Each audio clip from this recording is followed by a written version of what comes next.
لا حول ولا قوة إلا بالله العلي العظيم. أعوذ بالله من الشيطان الرجيم. بسم الله الرحمن الرحيم. الحمد لله رب العالمين. الصلاة والسلام على رسوله الكريم وعلى آلہ الطیبین الطاہرین المعصومین ولعنۃ اللہ علی اعدائہم اجمعین. اما بعد فقد قال اللہ سبحانہ وتعالی بسم اللہ الرحمن الرحیم. یا ایہا الذین آمنوا اذا قمتم الی الصلاة فاغسلوا وجوہکم وایدیکم الی المرافق. بآواز بلند صلوات.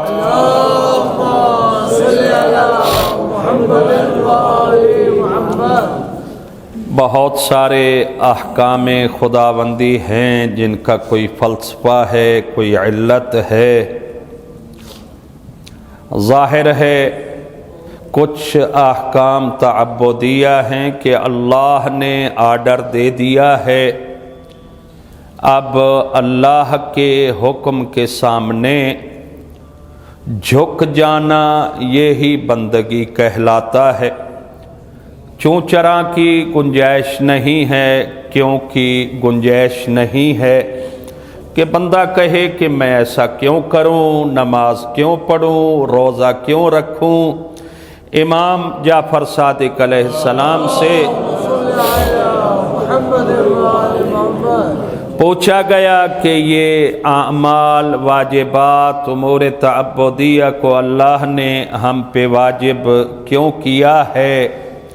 تو امام علیہ السلام نے فرمایا پہلی تو بات ہے اس ذات کے آرڈر کے سامنے کیوں نہیں کہنا چاہیے. یہ جسارت ہوتی ہے. اگر کوئی بڑا آپ کو کام کہے اور آپ فوری طور پہ کہیں کہ یہ کیوں کر رہے ہیں، کیوں کروا رہے ہیں، تو یہ اطاعت اور فرما برداری کے خلاف ہوتی ہے. چیز جسارت سمجھی جاتی ہے. اور پھر امام نے فرمایا کہ اس کا سب سے بڑا فلسفہ اور علت یہی ہو سکتی ہے کہ وہ اللہ اپنی اطاعت چاہتا ہے. ہر حکم کے ذریعے چاہتا ہے کہ بندہ میرے سامنے جھکتا ہے یا نہیں. تو التسلیم لامر اللہ عز وجل، اللہ کے حکم کے سامنے سر نگوں ہو جانا، جھک جانا، سر تسلیم خم کر لینا، یہی اسلام ہے. اور اسی کو اطاعت کہتے ہیں، اسی کو عبدیت بھی کہتے ہیں. اب خداوند متعال نے کچھ چیزوں کو بیان فرمایا ہے، لیکن اس کے فلسفے کو بھی علماء نے ذکر کیا ہے. بعض آیات میں مثلا واجبات جو میں نے وضو کی آیت آپ کی خدمت میں پہلے 2 درسوں میں عرض کی ہے کہ جب آپ نماز کے لیے اٹھیں تو آپ کے لیے وضو کاملاً کرنا ضروری ہے، اس لیے کہ آپ پاک و پاکیزہ ہو کر اللہ کی بارگاہ میں حاضر ہوں. تو یہ آپ کا پاک و پاکیزہ ہو کر اللہ کی بارگاہ میں حاضر ہونا، یہ ایک وضو کا فلسفہ ہو سکتا ہے. اس سے پہلے میں نے عرض کیا تھا کچھ آیات ہیں جن کے بارے میں آپ کے مال، آپ کا تعامل، آپ کا دوسرے مسالک سے ملنا جلنا، ان کے ہاں کھانا کھانا، ان سے معاملات کرنا، اس کا بیان ہوا ہے. تو وہ طہارت تھی اور پاکیزگی تھی کہ کیسے ہونی چاہیے. اموال کی تھی، دولت کی تھی، معاملات کی تھی. پھر اللہ نے چاہا کہ ان کے جسموں کو بھی پاک کیا جائے ظاہری طور پہ. باطن تو پھر بندہ اپنا آپ ہی پاک کرے گا، لیکن اللہ ظاہری طور پہ جو حکم دیتا ہے ظاہری طور پہ اپنے جسم کو پاک کرے. تو احکام فلسفہ بیان، یعنی فلسفہ بیان ہوا ہے بعض احکام کا۔ آج سیدہ کائنات کی شہادت کا دن بھی ہے۔ سیدہ کائنات نے جو خطبہ ارشاد فرمایا ہے بہت لمبا خطبہ ہے، لیکن میں سمجھتا ہوں کہ ہماری شیعہ قوم میں سے 10% لوگ بھی سیدہ کائنات کے خطبہ سے مطلع نہیں ہیں کہ وہ خطبہ کیسا ہے، اس کے الفاظ کیسے ہیں۔ حالانکہ یہ کہا جاتا ہے 2 یا 3 گھنٹے کا خطبہ ہے سیدہ کا، اور ایسا خطبہ ہے، بلکہ خوبصورت جملہ ایک عالم دین نے فرمایا کہ سیدہ زہرا کی یہ 2.5 یا 3 گھنٹے کی تبلیغ اتنا کام کر گئی کہ شاید بعض انبیاء کی پوری زندگی کی تبلیغ اتنا اثر نہ کر سکی۔ آپ نے دیکھا 1,24,000 پیغمبر ہیں، کسی کا نام آتا ہے کسی کا نہیں آتا، چند ایک کا قرآن نے 25 یا 26 انبیاء کا نام ذکر کیا ہے قرآن نے، اس کے علاوہ کوئی ذکر نہیں ہے، بلکہ ایسے ایسے نام ہیں کہ اگر آپ کے سامنے لیے جائیں تو آپ کو شاید ہنسی آ جائے، کیونکہ آپ کی زبان سے وہ تعلق نہیں رکھتے، کسی اور زبان کے نام ہیں۔ انبیاء کا ذکر نہیں ہوتا ہے، لیکن سیدہ کائنات علماء کی صف میں جائیں، آپ تاریخ میں جائیں، آپ تالیفات میں جائیں، علماء کی گفتگو بڑی لمبی چوڑی ہے سیدہ کائنات کے خطبہ کے بارے میں۔ ایک ایک لفظ کی تفسیر کی گئی ہے کہ بی بی نے جب کہا اکولو عودن و بدعن، سیدہ نے فرمایا جو میں اب کہہ رہی ہوں میں قیامت کے دن اللہ کی بارگاہ میں یہی کہوں گی۔ موقف پہ بی بی پورے مضبوط طریقے سے اپنے موقف کو بیان کیا کہ یہ نہیں ہے، اور یہ ایک دلیل ہے سیدہ کی خطبہ میں یہ جملہ کہنا کہ میں جو آج کہہ رہی ہوں قیامت کے دن بھی یہی کہوں گی۔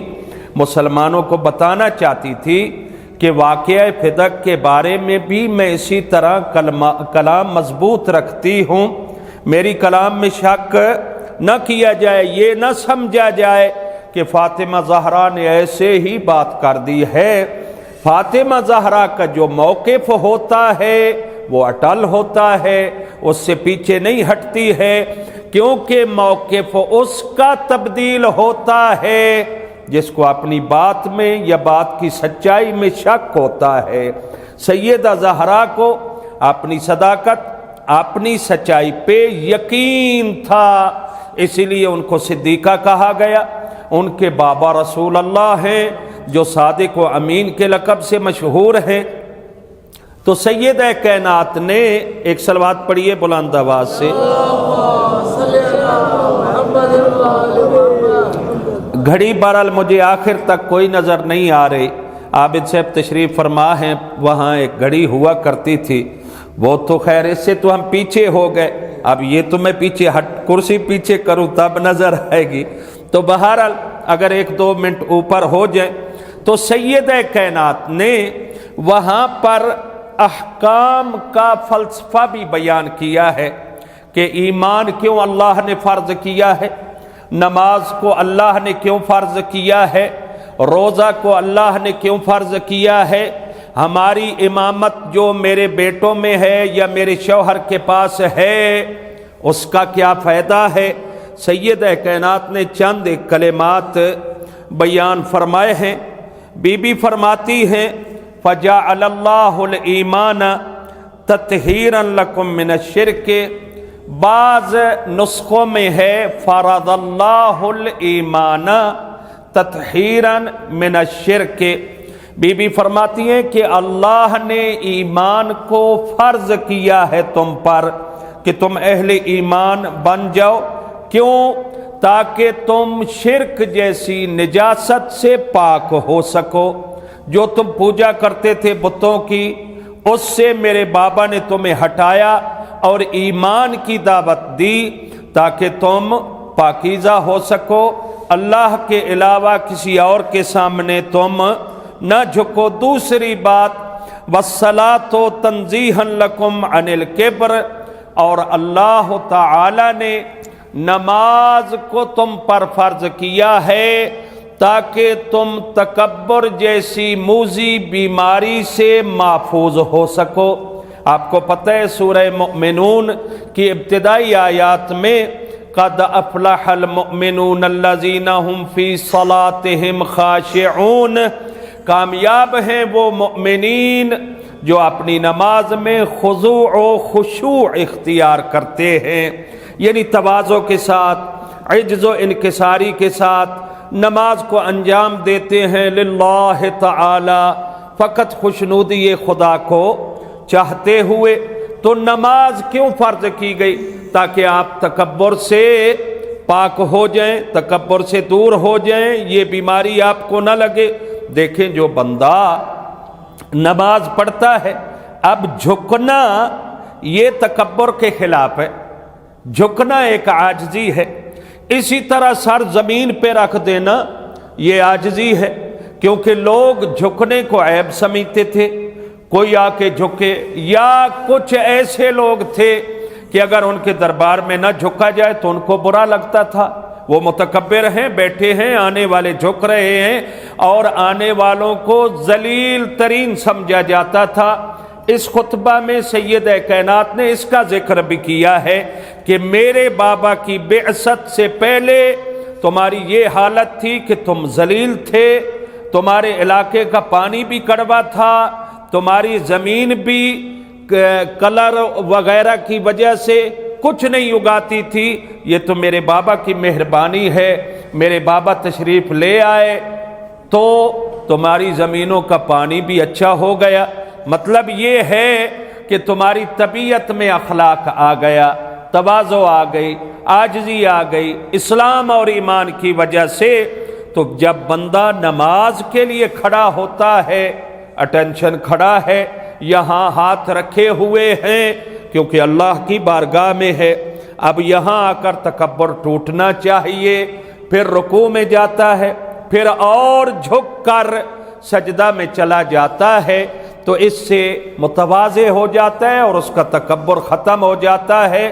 تو سیدہ فرما رہی ہے وَجَعَلَ اللَّهُ الصَّلَاةَ تَنزِيهًا لَكُم مِّنَ الْكِبْرِ، اللہ نے نماز کو تم پر فرض کیا ہے تاکہ تم تکبر جیسی بیماری سے محفوظ ہو سکو۔ اس کے بعد سیدہ کائنات نے ایک اور چیز کو بیان فرمایا ہے، ایک صلوات پڑھیے بلند آواز سے۔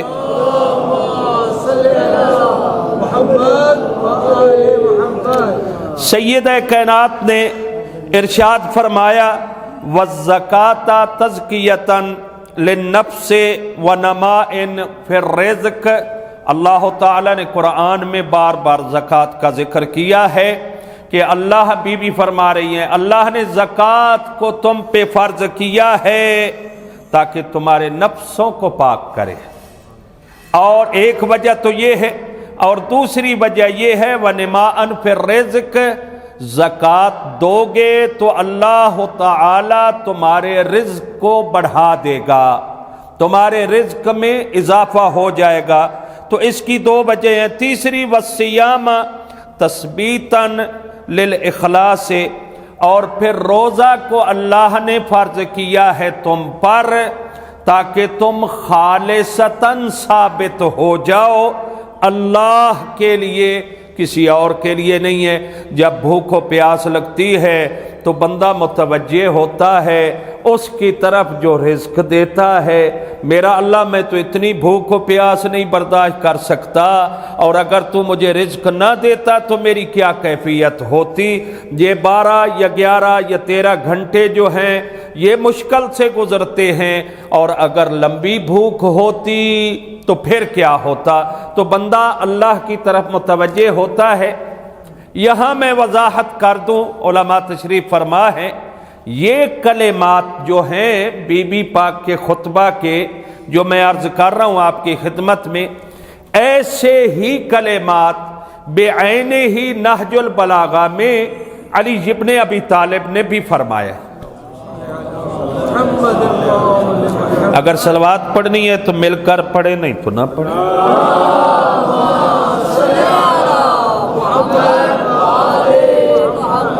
بالکل اسی طرح کے الفاظ، کوئی زیر زبر کا فرق نہیں ہے۔ مولا کائنات نے بھی نہج البلاغہ میں ایسے ہی کلمات فرمائے ہیں جیسے یہاں سیدہ کائنات کے خطبہ مبارک میں ہیں۔ اب دیکھنا یہ ہے کہ سیدہ بھی کہیں، مولا کائنات بھی کہیں۔ اب سیدہ کا خطبہ پہلے ہے، علی ابن ابی طالب کا خطبہ بعد میں ہے جو مولا نے فرمایا۔ آیا علی ابن ابی طالب نے سیدہ کائنات سے لیے ہیں یہ کلمات اور فلسفہ جو احکام کا بیان ہوا ہے، یا کیا وجہ ہے؟ یا یہ ہے کہ علی ابن ابی طالب نے رسول اللہ سے لیے، پھر سیدہ زہرا نے علی سے لیے، یہ ہو سکتا ہے۔ لیکن بیان میں سیدہ زہرا نے پہلے بیان فرما دیے، علی نے بعد میں بیان فرما دیے۔ یہ دو چیزیں ہو گئی۔ تیسری چیز یہ ہو سکتی ہے کہ علی اور زہرا نے اکٹھے بیٹھ کر رسول سے یہ سنے تھے۔ توجہ فرما رہے ہیں کہ رسول نے فرمائے، علی بھی بیٹھے ہیں، سیدہ زہرا بھی بیٹھی ہیں۔ اب سیدہ زہرا نے وہاں پہ بیان کر دیے اور علی نے بعد میں بیان کر دیا، اور علماء نے فرمایا یہی اوثق اور زیادہ بہتر نظریہ ہو سکتا ہے کہ دونوں نے، علی و فاطمہ نے پیغمبر سے کلمات سنے ہیں اور اپنے اپنے وقت اور موقع کے حساب سے انہوں نے بیان فرما دیے ہیں۔ لہٰذا یہ ذہن میں رہے، کبھی کبھار ہم جلد بازی کر جاتے ہیں کہ کوئی نہج البلاغہ سے بیان کرے تو سننے والا یہ نہ کہے کہ سیدہ زہرا نے یہ کہا ہے اور یہ علی کی طرف نسبت دے رہے ہیں، یا کوئی یہاں بیان کرے اور کہا جائے کہ نہج البلاغہ میں علی نے کہے ہیں اور یہ نسبت زہرا کی طرف دے رہے ہیں۔ اور اگر ایسا ہو بھی تو یہ یاد رکھیے، اگر دونوں نے نہیں سنے یا ایک دوسرے سے نہیں سنے تو یہ ہو سکتا ہے کہ ان کی گفتگو اگرچہ بغیر سنے بھی ہو، لیکن ائمہ مقدسین اور ذوات مقدسہ ایسی پاکیزہ ذوات ہیں کہ ان کی فکر بھی ایک جیسی ہے، ان کا علم بھی ایک جیسا ہے، ان کی حکمت بھی ایک جیسی ہے اور ان کی طہارت بھی ایک جیسی ہے۔ تو اس لیے مولا کائنات نے بھی ارشاد فرما دیے۔ اس کے بعد فرما رہے ہیں والحج تشییدا للدین، اور حج کو اللہ نے آپ پہ کیوں فرض کیا ہے؟ جنید صاحب توجہ ہے، کیوں فرض کیا ہے حج کو اللہ نے آپ لوگوں پر؟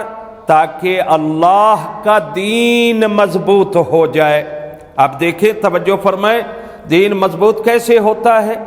جب حاجی جاتے ہیں مختلف ملکوں سے ہیں، جتنے اختلافات تھے اپنے ملک میں تھے، قتل و غارت ہے، کسی نے کسی کے بھائی کو قتل کیا ہوا ہے، یا دینی مذہبی طائفی اختلافات ہیں، لیکن جب اللہ کے گھر میں پہنچتے ہیں ایک طرح کا سفید لباس ہے، ایک طرح کا سر مونڈا ہوا ہے، وہاں سارے کھڑے ہیں اور سب متوجہ ہیں اسی بات کی طرف، لبیک اللہم لبیک، میرا اللہ تیرے ہی حکم پہ ہم لبیک کہتے ہیں اور تیرے ہی حکم پہ حاضر ہیں۔ جب یک زباں ہو جاتے ہیں تو غیر دیکھنے والا اسلام کی اس عظمت اور شان اور بلندی کو دیکھ کر کہتا ہے دیکھو مسلمان ایک ہی کلمہ پہ متحد ہیں اور وہ ہے اللہ کی بارگاہ میں لبیک کہنا۔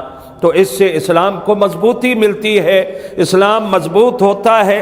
سیدہ فرما رہی ہیں وَلَعَدْلُ تَنْسِيقًا لِلْقُلُوبِ، اور اللہ نے تم پر حکم دیا ہے نا اعدلوا هو اقرب للتقوی، عدل کرو کیونکہ یہ تقوی کے قریب ہے۔ بی بی فرما رہی ہیں جعل اللہ العدل علیکم، اللہ نے تم پر عدل کو فرض کیا ہے، تنسیقا للقلوب، تمہارے دلوں کو جوڑنے کے لیے۔ توجہ فرما رہے ہیں نا، اگر دل عدل ہوگا دل جڑے رہیں گے، ایک دوسرے کے لیے محبت ہوگی۔ کیوں؟ اگر میں عدل کرتا ہوں جس کے ساتھ کیا ہے تو وہ خوش ہو کر میری طرف مائل ہوگا کہ مولانا نے عدل کیا ہے۔ مثلا کسی بزرگ نے کسی پہ ظلم کر دیا ہے تو اس کا دل اس سے متنفر ہو جائے گا۔ تو بی بی فرما رہی ہے عدل قائم کرو، اللہ نے تم پہ عدل فرض کیا ہے تاکہ تمہارے دل جڑے رہیں اور ایک دوسرے کے ہمیشہ مشتاق رہیں اور ایک دوسرے سے محبت کرتے رہیں۔ اگلا جملہ ہے وَطَاعَتُنَا نِظَامًا لِلْمِلَّةِ، سیدہ فرما رہی ہیں میری اطاعت، میرے بابا کی اطاعت، میرے شوہر علی کی اطاعت اور میرے 11 بیٹوں کی ائمہ کی اطاعت، یہ یاد رکھو نظام اچھا ہو سکے۔ اگر تم ہماری اطاعت کرو گے تو ملت اسلامیہ کا نظام بہتر اور منظم اور اچھا ہو جائے گا۔ اگر ہماری اطاعت سے بھاگو گے تو پھر دنیا و آخرت میں تم منظم نہیں ہو سکتے، نہ دین میں منظم ہو سکو گے نہ آخرت میں منظم ہو سکو گے۔ آگے بی بی نے فرمایا وَإِمَامَتُنَا أَمَانٌ مِّنَ الْفُرْقَةِ، یاد رکھو ہمارے ائمہ کی امامت جو ہے یہ آپ کے لیے ڈھال اور امان ہے اختلاف سے، یعنی اگر تم امامت سے متمسک ہو جاؤ گے، اور امامت ایسی رسی ہے جس کو اللہ نے فرمایا ہے وَاعْتَصِمُوا بِحَبْلِ اللَّهِ جَمِيعًا وَلَا تَفَرَّقُوا، تم اللہ کی رسی کو مضبوطی سے تھام لو اور آپس میں تفرقہ مت ڈالو، یعنی گروہ گروہ مت بن جاؤ۔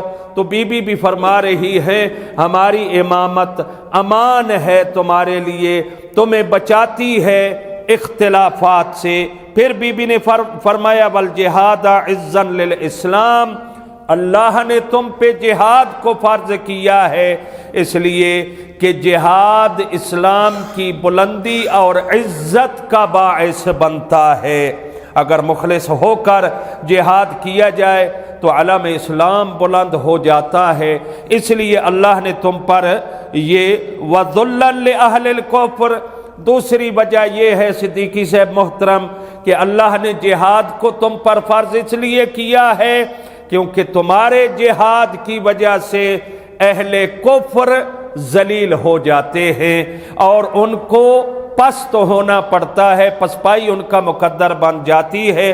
اور بہت سارے احکام ہیں جو بی بی نے بیان کیے ہیں۔ دعا ہے خالق کائنات ہم سب کو سیدہ کائنات کی سیرت اور سیدہ کائنات کے کلمات طیبہ پہ عمل کرنے کی توفیق عطا فرمائے۔